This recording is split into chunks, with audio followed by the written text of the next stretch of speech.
Welcome. So, when may one play with the truth? I raise the question with this image because the artist combines the story of the Transfiguration with the story of the healing of the boy that follows it in Matthew, Mark, and Luke, and the story of the resurrection, all in a single image. Now, I don't want to single out the master of the die here. This is an engraving that copies Raphael's Transfiguration.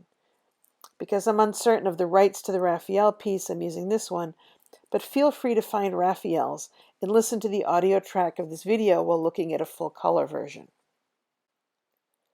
The story of the Transfiguration is depicted in the top half of the painting, and the story that follows it, the story of Christ healing a boy who's described as having what we would call seizures, that's depicted in the bottom half.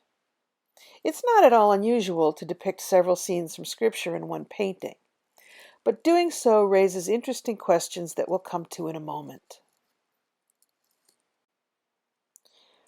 The story of the Transfiguration is also sort of combined with the story of the resurrection, in the sense that that almond-shaped halo-type thing around Jesus' whole body is called a mandorla and is usually reserved for depictions of Christ in heaven. So what is the truth of the Transfiguration? How is it separate or different from the truth of Christ in heaven? Are Raphael and the master of the die claiming the truths are related?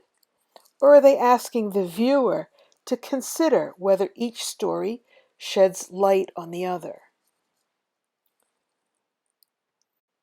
Similar questions can be asked about the relationship between the story of the Transfiguration that seemed to happen apart from the crowds that followed Jesus, and the healing story that follows it. Is the Transfiguration as removed from everyday life as it often seems? Are the healings just a different kind of manifestation of the glory of God?